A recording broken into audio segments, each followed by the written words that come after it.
राष्ट्रीय स्वास्थ्य मिशन उत्तर प्रदेश का मिशन हेल्थ, जो भर दे जीवन में उमंग।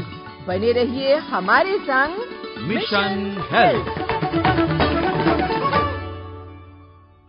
श्रोताओं नमस्कार। राष्ट्रीय स्वास्थ्य मिशन उत्तर प्रदेश के प्रायोजित कार्यक्रम मिशन हेल्थ में आपका एक बार फिर स्वागत है। आज की कड़ी में विशेषज्ञ हैं आगरा जिला अस्पताल के बाल रोग विशेषज्ञ डॉक्टर अरुण दत्त। आगरा स्टूडियो के जनमंच कार्यक्रम में उपस्थित श्रोताओं के साथ सूत्रधार हैं श्री कृष्ण। श्रोताओं नमस्कार। हम सभी चाहते हैं कि हमारे बच्चे स्वस्थ रहें, और जब बच्चे स्वस्थ होते हैं, हमारे घरों में आंगन में किलकारियाँ गूंजती हैं, तो हम सब भी बहुत खुश होते हैं। और बच्चों के स्वस्थ रहने के लिए ज़रूरी है कि वो बीमारियों से बचे रहें, और बीमारियों से बचने के लिए आजकल एक बहुत अच्छी व्यवस्था की गई है, वो है टीकाकरण की। तमाम बीमारियों से बचने के लिए बच्चों के लिए बहुत सारे टीके बनाए गए हैं, और वे टीके कब लगने चाहिए, कौन कौन से लगने चाहिए, किस अवस्था में लगने चाहिए, और टीके लगने के पहले या बाद में यदि कोई आवश्यक जानकारी है, उस पर विस्तार से बताने के लिए आज हमारे पास आगरा जिला अस्पताल के बाल रोग विशेषज्ञ डॉक्टर अरुण दत्त जी आए हुए हैं। डॉक्टर साहब, आपका स्वागत है। नमस्कार। नमस्कार। और इस प्रश्न मंच कार्यक्रम में हम अपने तमाम श्रोताओं के प्रश्नों को भी आमंत्रित करेंगे। ये बताएं डॉक्टर साहब कि बच्चों को स्वस्थ रहने के लिए टीकाकरण अभियान और बहुत सारे टीके ये बहुत ज़रूरी भी होते हैं, तो इनके बारे में बताएं कि टीकों की एक तो ज़रूरत क्या है। टीके लगने बच्चों के लिए मस्ट है, क्योंकि जो छोटे बच्चे होते हैं उसमें इम्यूनिटी इतनी नहीं होती है, और मदर से जो अपनी एंटीबॉडीज या किसी बीमारी से बचाव के लिए प्रोटेक्शन लेके आते हैं वो धीरे धीरे वीन ऑफ होता जाता है। जब हम उनका प्रॉपर टीकाकरण इम्यूनाइजेशन करते हैं तो उन बीमारियों से लड़ने की उनमें ताकत आ जाती है, और जो जानलेवा बीमारियां हैं उनसे उनका बचाव रहता है। एक अच्छे बच्चे की ग्रोथ के लिए, हेल्दी लाइफ के लिए और उसका फ्यूचर सिक्योर और अच्छा होने के लिए मस्ट है टीकाकरण आज के टाइम पे। जो जानलेवा बीमारियां हैं और बच्चे की पूरी ज़िंदगी को ही पैरालाइज कर सकती हैं, इसलिए टीकों के बारे में कोई कन्फ्यूजन नहीं होना चाहिए कि हमें ये लगवाना या नहीं लगवाना। ये आप बिल्कुल मान के चलिए कि अगर आप अपने बच्चे को अच्छे से अच्छा देखना चाहते हैं तो टीके के बारे में बिल्कुल कन्फ्यूज नहीं होइए। सारे टीके जो भी सरकार की तरफ से दिए गए हैं उन सबको आपको लगवाना ही है। जी अच्छा, जब बच्चा माँ के पेट में होता है तो उस समय भी अस्पताल में बहुत सारे टीके माँ को लगाए जाते हैं, तो निश्चित रूप से कहीं ना कहीं बच्चे को भी उनका लाभ मिलता होगा। उसके बारे में बताएं कि गर्भावस्था में जो टीकाकरण होता है।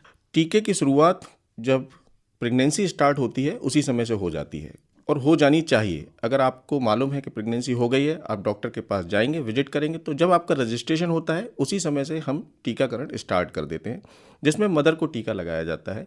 TD करके टीका लगाते हैं, जिसमें T फॉर टिटनेस है और D फॉर डिप्थीरिया है। जी, ये टीकाकरण रजिस्ट्रेशन के टाइम पे स्टार्ट कर दिया जाता है, और उसके 4 वीक्स के बाद इसकी सेकंड डोज दी जाती है। अगर सेकंड प्रेगनेंसी है जिसमें देखा गया कि वो 3 साल के अंदर हो रही है, तो उसमें हम ये 2 डोज नहीं लगाते हैं, केवल 1 डोज लगाते हैं। और 3 साल के बाद अगर सेकंड प्रेगनेंसी हो रही है तो उसमें डबल डोज दोबारा से लगाते हैं 4 वीक्स के इंटरवल पे। देखा गया था पहले कि टिटनेस करके बीमारी बच्चों में पैदा होने के बाद होती थी, और ये अच्छे हेल्दी बच्चे भी उसकी वजह से ग्रसित होकर अपनी जान को गंवा देते थे। जी, तो ये टीका जो मदर में लगना है ये मस्ट है, इसको भी लगना बहुत ज़रूरी है। और जैसे ही आपका रजिस्ट्रेशन होगा सरकारी अस्पताल में, जैसे ही आप पहुंचेंगे वो अपने आप ही रजिस्ट्रेशन के साथ आपका टीका लगा देंगे।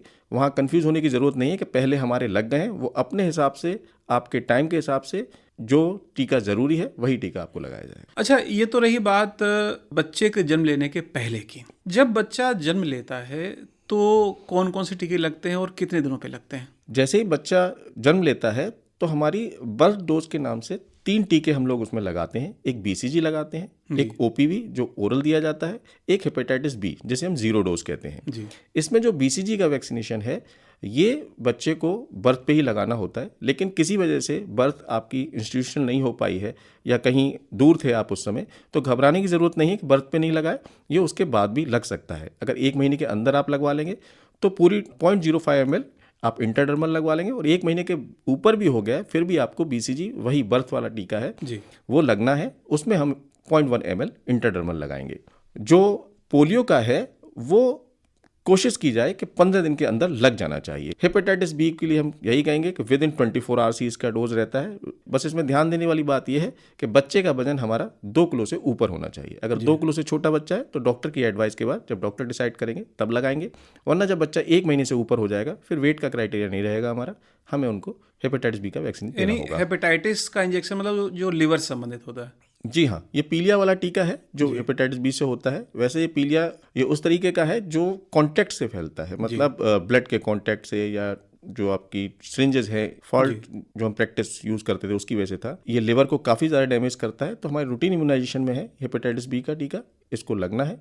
बर्थ डोज को इसको 0 डोज ओपीवी का, बर्थ डोज हेपेटाइटिस का और एक बीसीजी का, ये टीके हमारे बर्थ पे लगाए जाते हैं। अगर मिस हो गए हैं तो घबराने की जरूरत नहीं है। जैसे ही आपको पता चला कि आपके बच्चे के बर्थ के टीके नहीं लगे, आपको उसी समय लगवाने हैं। प्रधानमंत्री सुरक्षित मातृत्व अभियान के अंतर्गत अब प्रत्येक माह की 1, 9, 16 व 24 तारीख को गर्भवती की दूसरी व तीसरी तिमाही में विशेषज्ञ चिकित्सकों द्वारा स्वास्थ्य परीक्षण के साथ निशुल्क मधुमेह, रक्त व विभिन्न जांच, यूरिन की जांच, ब्लड प्रेशर समेत कई अन्य आवश्यक जांचें की जाती हैं तथा उच्च जोखिम वाली गर्भवती की पहचान करके सुरक्षित प्रसव हेतु रेफरल की सुविधा भी दी जा रही है। इसके अलावा गर्भावस्था की जटिलता को जानने के लिए अब सरकारी अस्पतालों में ई-रूपी वाउचर दिया जा रहा है, जिससे गर्भवती अपनी सुविधा अनुसार 1 माह तक वैध इस वाउचर से स्वास्थ्य विभाग के अनुबंधित प्राइवेट अल्ट्रासाउंड सेंटर में जाकर ई-रूपी वाउचर को स्कैन कराकर निशुल्क अल्ट्रासाउंड भी करा सकती है। इन सभी सुविधाओं का लाभ समस्त महिला एवं संयुक्त चिकित्सालयों, ग्रामीण एवं शहरी सामुदायिक स्वास्थ्य केंद्रों तथा ब्लॉक स्तरीय स्वास्थ्य इकाइयों में दिया जा रहा है। राष्ट्रीय स्वास्थ्य मिशन उत्तर प्रदेश द्वारा जनहित में जारी।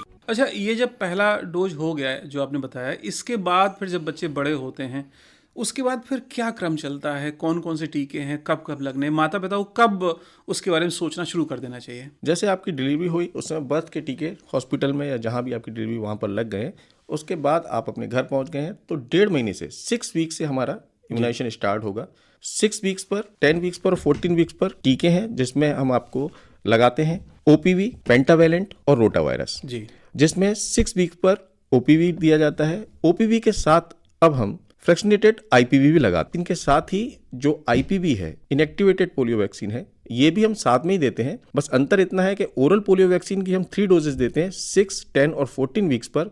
जो आईपीवी है फ्रैक्शनेटेड, उसको हम देते हैं 6 वीक पर और 14 वीक्स पर। 10 वीक्स वाली को मिस करते हैं। इससे पहले वाले इम्यूनाइजेशन में हम लोग जो आईपीवी यूज करते थे तब 3 डोज यूज करते थे, लेकिन उससे भी अच्छा रिजल्ट फ्रैक्शनेटेड आईपीवी का देखा गया है और इसको नेशनल इम्यूनाइजेशन में अब इंक्लूड कर लिया गया है। 2 डोज इसकी लगनी है, ओपीवी के साथ ही लगती हैं। साथ में जो हमारा टाइम के हिसाब से ओपीवी पिलाई जा रही है रूटीन में प्लस बूस्टर, वो भी आपको देने हैं। आईपीवी की 2 डोजेस लगेंगी जो 6 और 14 वीक्स पर रहेगी, और बूस्टर हमारा 5 ईयर्स पर भी इसका आईपीवी का इंक्लूड किया गया है 2023 में। डॉक्टर साहब, जब पोलियो की बात हो रही है तो अक्सर ये देखा गया है कि पोलियो अभियान चलता है और उसमें घर घर हर प्रत्येक बच्चे को दवा पिलाई जाती है। तो जिन बच्चों को सामान्य पोलियो की दवा पिलाई गई है, क्या उनको भी दवा पिलानी चाहिए?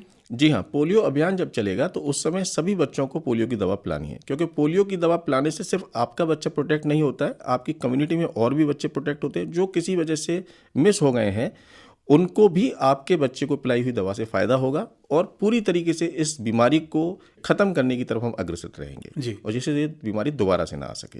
यानी एक साथ एक ही समय सारे बच्चों को दवा पिलानी है? जी बिल्कुल। अच्छा, इसमें डॉक्टर साहब पोलियो की दवा लेकर समाज में कुछ वर्गों में कई तरह की भ्रांतियां हो गई, तो उनके बारे में भी आप बता दीजिए, लोगों का मन से वो भय निकल जाए, डर निकल जाए कि पोलियो दवा पिलाने से बच्चों को ये हो जाएगा, वो हो जाएगा। देखिए, पोलियो की दवा जो भी हम पिलाते हैं उसको बहुत ही अच्छे से कोल्ड चेन को मेंटेन करते हुए रखते हैं। जो बातें बताई जाती हैं वो तब बताई जाती थी या बताई जाती हैं जिसमें पोलियो की वैक्सीन ख़राब हो चुकी थी या कहीं और से उन्होंने उसके साथ किया, या साथ में कोई बीमारी पहले से चल रही थी, वो दवा पिलाने के बाद आपको एकदम से लगा कि एसोसिएट हो गई है तो आप उससे घबरा गए। ऐसा नहीं है। हाँ, ये बात सही है कि कुछ केसेस में, लेकिन वो मिलियंस केसेस में कोई 1-2 केस होते हैं जिसमें ऐसा रहता है। और पोलियो की दवा नहीं पिलाने से ये ज़रूर देखा गया है कि पोलियो दोबारा से निकल कर आया और उसने काफ़ी नुकसान किया। अच्छा डॉक्टर साहब, ये तो रही पोलियो के बाद और कौन कौन से टीकाकरण अभियान चलते हैं? जैसे मिशन इंद्रधनुष चला, जी उसमें 7 तरह के बताते हैं कि 7 बीमारियों से बचने के टीके लगवाए जाते हैं, वो क्या होता है, या और आप कुछ क्या बताना चाहेंगे? रूटीन इम्यूनाइजेशन में जिस तरीके से कुछ बच्चे मिस कर जाते हैं, वो नहीं जा पाते हैं, तो मिशन इंद्रधनुष का 7 रंगों का जिस तरीके से है, इसी तरीके से 7 डेज का प्रोग्राम रहता है ये हमारा। इसमें स्ट्रेटजी बनाकर हम लोग आगे बढ़ते हैं और बच्चों को मेनली 2 ईयर्स से छोटे बच्चों को तो इंक्लूड करते ही करते हैं, 5 ईयर्स तक भी हम इसको ले लेते हैं। इसमें जो हमारी रूटीन में है DPT, diphtheria, pertussis, tetanus, polio, BCG, rotavirus, Haemophilus influenzae, इनको इंक्लूड करते हैं और कोशिश रहती है कोई भी बच्चा इसमें छूटे ना। 7 डेज का ये प्रोग्राम रहता है और 7 दिन बच्चों को स्ट्रेटजी बनाकर पहले से ही देखकर सबका डाटा कलेक्ट करके सभी का वैक्सीनेशन किया जाता है। डॉक्टर साहब, ये जो आपने बीमारियां बताई हमारे आम श्रोताओं के लिए, उनको आम भाषा में बता दिए किन किन बीमारी से बचने का ये टीका होता है। देखिए, डिप्थीरिया जिसको गलघोंटू कहते थे, ये जब बच्चों में हो जाती है तो बहुत फैटल बीमारी है और सामने ही आपके बच्चा जो अभी बात कर रहा था 3 दिन पहले, उसके बाद धीरे धीरे उसका दम घुटने लगता है और चला जाता है बच्चा आपके श्वास हाथों से। बंद होने लगती है। जी हाँ, उसमें एक लेयर सी बन जाती है जो उसको सांस नहीं लेने देती है। डिप्थीरिया सिंपल भाषा में गलघोंटू कहते हैं इसको। पर्ट्यूसिस जो काली खांसी है, जैसे कुछ लोग कुत्ता खांसी भी कहते हैं, ये वाली वूपिंग कफ भी इसका इंग्लिश में नाम है दूसरा। ये काफ़ी लंबे समय तक चलती है, अगर बच्चों को होती है उनके पूरी हेल्थ से लेकर हर चीज़ पर इफेक्ट डालती है, उससे बचाती है। P फॉर पर्ट्यूसिस है इसमें। और टिटनस जो बिल्कुल जानलेवा बीमारी है, इससे वैक्सीनेशन बहुत ज़रूरी है क्योंकि बच्चे खेलते हैं, कभी भी उनके चोट लग जाती है, खरोंच लग जाती है, ये वहाँ से भी वायरस इसको इफेक्ट कर सकता है। महत्वपूर्ण है कि वो जान नहीं पाते, कोई चीज लोहे की लग गई या कांच का लग गया और खरोंच आ गई तो उन्हें टिटनेस हो सकती है। बिल्कुल हो सकता है। उसके बाद बीसीजी है जो ट्यूबरकुलोसिस के लिए है। एंडेमिक एरिया है हमारा भारत, जहाँ पर ट्यूबरकुलोसिस बहुत ज़्यादा है, तो इसमें बचाव के लिए बीसीजी इसीलिए हम बर्थ पर लगाते हैं कि कोई भी चांस ना लें हम बच्चे को ट्यूबरकुलोसिस होने का। बर्थ पे ही उसका वैक्सीनेशन कर दें जिससे एक बच्चा थोड़ा सा ही बड़ा हो तो इस जानलेवा बीमारी से, ट्यूबरकुलोसिस जैसी बीमारी से बचा रहे। पोलियो जो अब हमारे देश से 2011 के बाद कोई केस नहीं मिला है, ये बहुत खुशी की बात है। उससे बचने के लिए, पोलियो से बचने के लिए, जो आज से 20 साल पहले इतना कॉमन दिखाई देता था, हर चौथा पांचवा इंसान अपना अपंग नज़र आता था, उससे बचाव किया पोलियो ने इसका। हेपेटाइटिस जो फॉल्टी अपनी टेक्निक की वजह से या किसी भी वजह से एक ऐसी बीमारी हमें लग जाती है जिसके बारे में पता ही नहीं है, गलत सिरिंजेस की वजह से, गलत ब्लड ट्रांसफ्यूजन की वजह से, उससे बचाव के लिए हेपेटाइटिस बी का लगाया जाता है। मीजल्स जो खसरे का टीका है। रुबेला जो लड़कियों में बहुत दिक्कत करता है, बीमारी बहुत छोटी लगती है उस समय क्योंकि 1 या 2 दिन की बुखार की बीमारी होती है, लेकिन जब ये लड़कियां बड़ी होती हैं, प्रेगनेंसी के बाद जब इनसे जो डिलीवरी या जो इनका बर्थ करती है बेबी को, उनको कॉन्जेनाइटली ऐसी डिसीजेज आती हैं जो उस बच्चे को सर्वाइव भी नहीं करने देती हैं। तो मीजल्स और रुबेला MR का टीका लगाते हैं हम उसमें। रोटा वायरस है जिसको हम शुरुआत में स्टार्ट कर लेते हैं 6, 10 और 14 वीक्स पर। ये 1 साल से छोटे बच्चों के लिए जो दस्त होते हैं बच्चों में, तो बच्चों के दस्त बिल्कुल जानलेवा दस्त होते हैं, उनसे बचाव के लिए है रोटा वायरस। इसको अब रूटीन इम्यूनाइजेशन में ही सरकार की तरफ से लगाया जा रहा है। पहले ये केवल IAP में प्राइवेट लगता था, महंगा टीका आता था, लेकिन इसकी इम्पोर्टेंस और इसकी ज़िंदगी के लिए बचाव को देखते हुए सरकार ने खुद से अपने ही रूटीन इम्यूनाइजेशन में इसको इंक्लूड किया और पूरी तरीके से लगाया जा रहा है। IAP में अभी भी इनका 8 मंथ्स का क्राइटेरिया है, लेकिन सरकारी में इसको 1 साल तक लगा सकते हैं। अगर 1 साल से पहले आपको मालूम पड़ गया है कि आपके बच्चे का रोटा वायरस का इम्यूनाइजेशन नहीं हुआ है तो वो भी आपको स्टार्ट करना है। 1 साल से पहले स्टार्ट हो जाएगा तो इसकी 3 डोजेज रहती हैं। अगर आप रूटीन में काम इम्यूनाइजेशन हो रहा है तो 6, 10 और 14 वीक्स पर लगती है। अगर आपका मिस हो गया है तो घबराइए नहीं, 1 साल के अंदर भी नेशनल इम्यूनाइजेशन में, सरकारी वाले इम्यूनाइजेशन में 1 साल के अंदर भी इम्यूनाइजेशन दोबारा से स्टार्ट किया जा सकता है। हमारे श्रोताओं के लिए बहुत महत्वपूर्ण जानकारी है, अगर कभी कोई टीका छूट जाए तो साल भर के भीतर जब वो उसका कार्यक्रम चलेगा आप बच्चे को टीका लगवा दीजिए। डॉक्टर साहब, हमारे पास हम बच्चों के स्वस्थ रहने के लिए आपने तमाम चीज़ बताई, और इनमें आप क्या ऐड करना चाहेंगे, श्रोताओं को क्या बताना चाहेंगे कि टीकाकरण में और क्या सावधानी बरतें और कौन कौन से टीके हैं? जैसे मैंने कहा कि 6, 10 और 14 वीक्स पर हम लोग DPT हिप का लगाते हैं। पेंटावेलेंट में ही DPT भी आता है हमारा, हिप भी आ जाता है और हेपेटाइटिस बी भी आ जाता है। रोटा वायरस हम अलग से देते हैं। इसको 6, 10, 14 वीक्स पर लगाना है। IAP के हिसाब से 6 महीने का जब बच्चा हो जाता है तो फ्लू का वैक्सीन भी स्टार्ट किया गया है। इसकी 2 डोजेज लगाई जाती हैं 1 मंथ अपार्ट पर।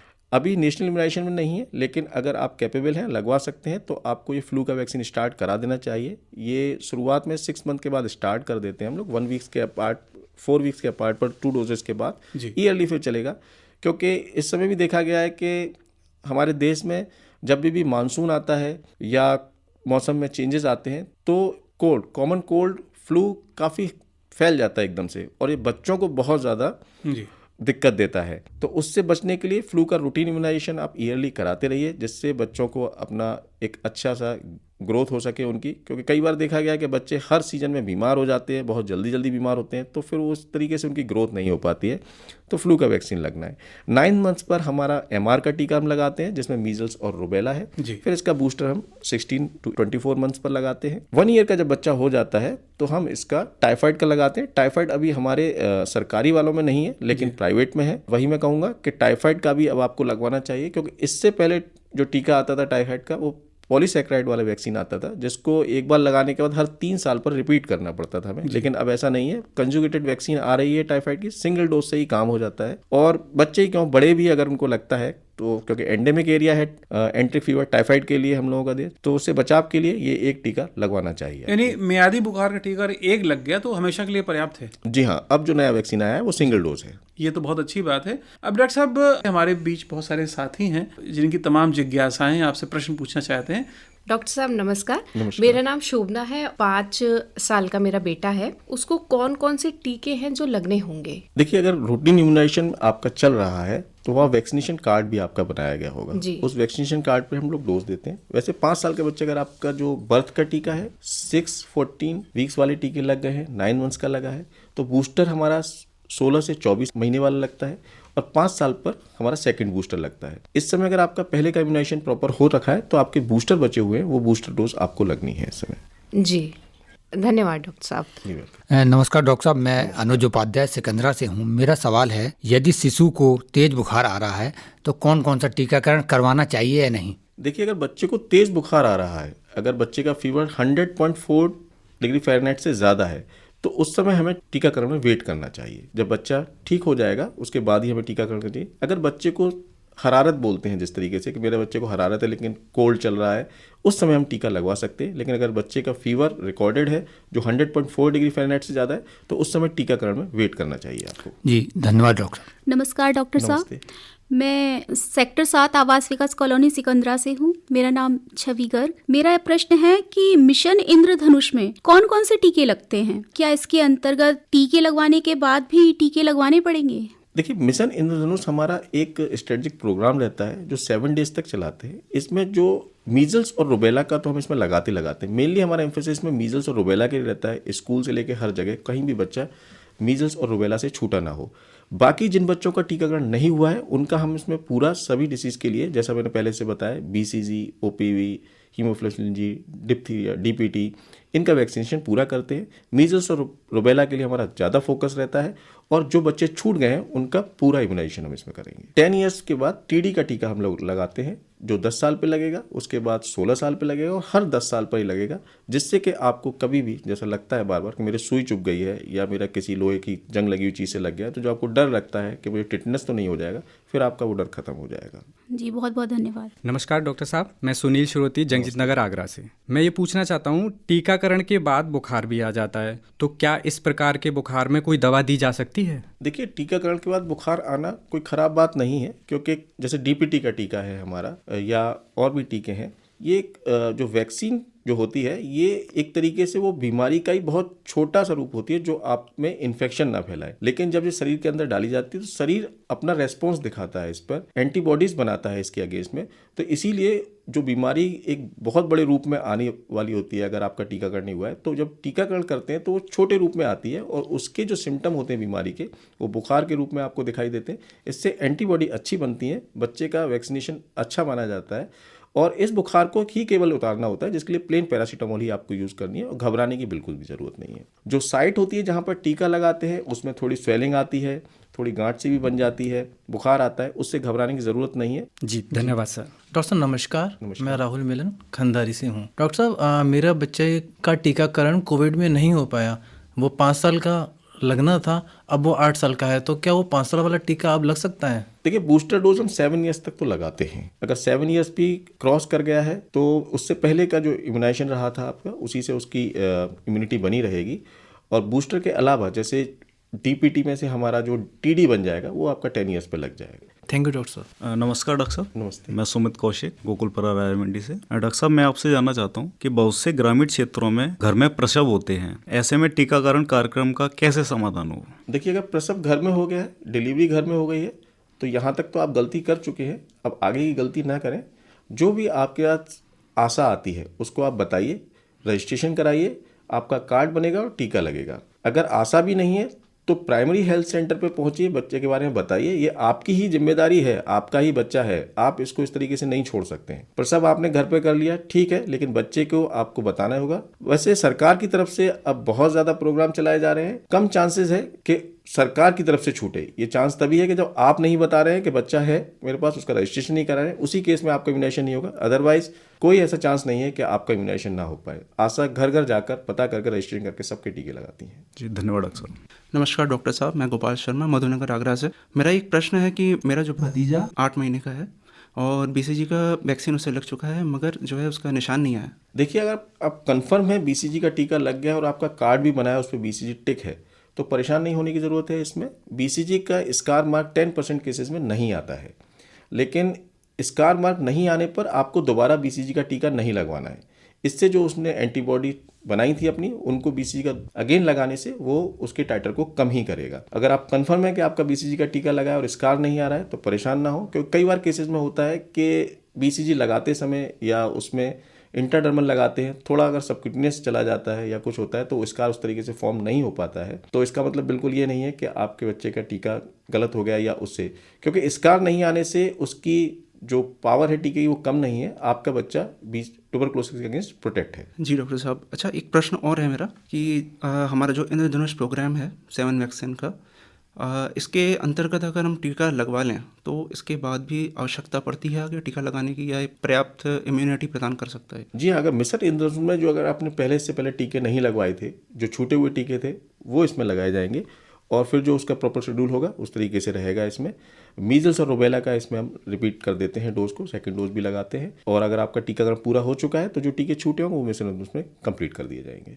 जी डॉक्टर साहब, बहुत बहुत धन्यवाद आपका। जी। प्रधानमंत्री सुरक्षित मातृत्व अभियान के अंतर्गत अब प्रत्येक माह की 1, 9, 16 व 24 तारीख को गर्भवती की दूसरी व तीसरी तिमाही में विशेषज्ञ चिकित्सकों द्वारा स्वास्थ्य परीक्षण के साथ निशुल्क मधुमेह, रक्त व विभिन्न जांच, यूरिन की जांच, ब्लड प्रेशर समेत कई अन्य आवश्यक जांचें की जाती हैं तथा उच्च जोखिम वाली गर्भवती की पहचान करके सुरक्षित प्रसव हेतु रेफरल की सुविधा भी दी जा रही है। इसके अलावा गर्भावस्था की जटिलता को जानने के लिए अब सरकारी अस्पतालों में ई-रूपी वाउचर दिया जा रहा है, जिससे गर्भवती अपनी सुविधा अनुसार 1 माह तक वैध इस वाउचर से स्वास्थ्य विभाग के अनुबंधित प्राइवेट अल्ट्रासाउंड सेंटर में जाकर ई-रूपी वाउचर को स्कैन कराकर निशुल्क अल्ट्रासाउंड भी करा सकती हैं। इन सभी सुविधाओं का लाभ समस्त महिला एवं संयुक्त चिकित्सालयों, ग्रामीण एवं शहरी सामुदायिक स्वास्थ्य केंद्रों तथा ब्लॉक स्तरीय स्वास्थ्य इकाइयों में दिया जा रहा है। राष्ट्रीय स्वास्थ्य मिशन उत्तर प्रदेश द्वारा जनहित में जारी।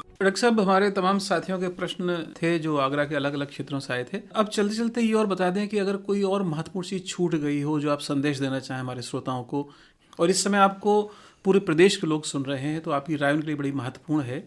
बच्चों के माता पिता से मैं यही कहना चाहूँगा कि आप अपने बच्चे का अच्छे से ध्यान रखिए और टीके सारे लगवाइए। तो जो रूटीन इम्यूनाइजेशन है, अगर आप सरकारी वाले टीके तो आपको लगवाने ही लगवाने हैं।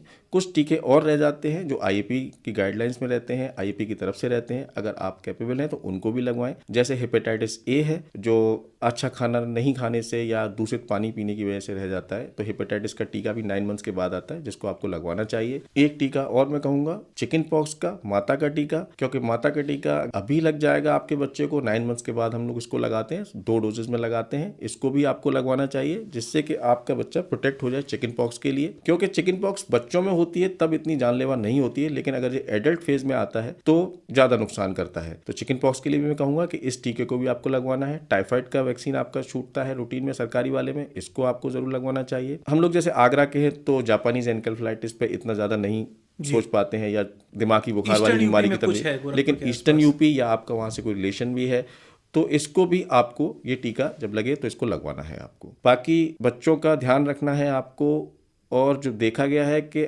बच्चों का ज़्यादा ध्यान रखना ही नुकसानदायक हो जाता है। ज़्यादा ध्यान रखने से मतलब है मेरा कि बच्चे को क्या खिलाना है, कैसे खिलाना है? नहीं, 6 महीने तक सिर्फ माँ का दूध पिलाना है। अगर आप माँ का दूध नहीं पिला रहे थे, टॉप फीडिंग पहले से स्टार्ट होगी, तो 4 मंथ्स के बाद आप बच्चे को धीरे धीरे घर की बनी हुई चीज़ें खिलाना स्टार्ट करिए। 6 महीने के बाद तो बच्चों को आपको घर की बनी हुई चीज़ें खिलाना ही स्टार्ट कर देना चाहिए, जिसे हम वीनिंग कहते हैं। इस प्रॉपर वीनिंग में आप ध्यान रखिएगा कि जो नॉर्मल भाषा में हम लोग यूज़ करते हैं, दाल का पानी, ये पानी का मतलब पानी नहीं है। उसका मतलब ये है कि जो चीज़ है उसको लिक्विड जैसा कर दीजिए, इतना पतला कर दीजिए कि बच्चा आराम से उसको ले सके। 6 महीने से लेकर 1 साल तक के बच्चे के लिए कोशिश करिए कि दिन में 8 बार उसको फीड कराना है, जिसमें से 5 टाइम्स आप दूध पिलाएंगे और 3 टाइम्स आप उसको जो लिक्विड डाइट मैंने कहा, जो घर में आप बनाते हैं, उबली हुई सब्जियां हैं आपकी, इन सबको लेके लिक्विड जैसा करके 3 टाइम्स देना ही देना है। जब 1 ईयर से ऊपर का बच्चा आपका हो जाएगा तो दूध की मात्रा कम करनी है। फीडिंग अभी भी 8 टाइम्स ही करनी है पर डे, जिसमें 3 टाइम्स आप मिल्क वाली फीड देंगे और 5 टाइम्स आप जो घर की बनी हुई चीज़ें उनको देना है। बाहर के बने हुए प्रोडक्ट की तरफ नहीं जाना है। थोड़े बच्चे बड़े हो जाते हैं तो देखा गया है कि खुद ही लेके जाते हैं माँ बाप, उनको चिप्स कुरकुरे खिलाते हैं, फिर 3 महीने बाद आके कहते हैं डॉक्टर साहब इसको भूख नहीं लगती है, ये खाना खाने को तैयार नहीं है, क्योंकि ये जो चीज़ें हैं बाहर की, बच्चे को उसका टेस्ट लग जाता है और ये इतनी ख़राब चीज़ें हैं, इतनी बेकार चीज़ें हैं कि इससे बच्चा एक बार खाता है उसकी भूख चली जाती है उसी समय। इन सब से बच के रहिए। बच्चे की मदर के लिए एडवाइस यही है, मोबाइल या टीवी देखते हुए बच्चे को खाना नहीं खिलाना है, वरना उनका जो टेस्ट डेवलप होगा ना वो सीरियल का डेवलप होगा, टीवी का डेवलप होगा, मोबाइल पे चलने वाले प्रोग्राम का डेवलप होगा। जो बच्चे को आप खिला रहे हैं उसका टेस्ट डेवलप नहीं होगा, वो फिर बिना उनके खाएगा नहीं बच्चा, और मेरा बच्चा खाता ही नहीं है, बस आप यही कंप्लेंट करते रहेंगे। घर की बनी हुई चीज़ें देनी है, बाहर की तरफ नहीं जाना है। पंजीरी सतुआ बेस्ट है। तो श्रोताओं, आपने जाना, डॉक्टर साहब ने बड़े विस्तार से बताया कि टीकाकरण अभियान, उसके कौन कौन से टीके, क्या क्या फ़ायदे हैं, और साथ ही साथ में टीकाकरण के साथ साथ बच्चा स्वस्थ रहे इसके लिए उचित आदतें, सही खान पान ही बहुत ज़रूरी है, और सबसे बढ़िया है माँ का दूध और घर का बना खाना। डॉक्टर साहब, आपने इतनी विस्तार से बातें बताई और हमारे श्रोताओं के प्रश्नों को उत्तर दिए। आप आए, आपका बहुत बहुत धन्यवाद। जी धन्यवाद। अभी आप सुन रहे थे टीकाकरण विषय पर आकाशवाणी आगरा द्वारा आयोजित जनमंच कार्यक्रम। विशेषज्ञ थे आगरा जिला अस्पताल के बाल रोग विशेषज्ञ डॉक्टर अरुण दत्त। सूत्रधार थे श्री कृष्ण। राष्ट्रीय स्वास्थ्य मिशन उत्तर प्रदेश के प्रायोजित कार्यक्रम मिशन हेल्थ की अगली कड़ी में एक और महत्वपूर्ण विषय लेकर हम आपके समक्ष पुनः उपस्थित होंगे। तब तक के लिए स्वीकार कीजिए हमारा नमस्कार। राष्ट्रीय स्वास्थ्य मिशन उत्तर प्रदेश का मिशन हेल्थ, जो भर दे जीवन में उमंग। बने रहिए हमारे संग मिशन हेल्थ।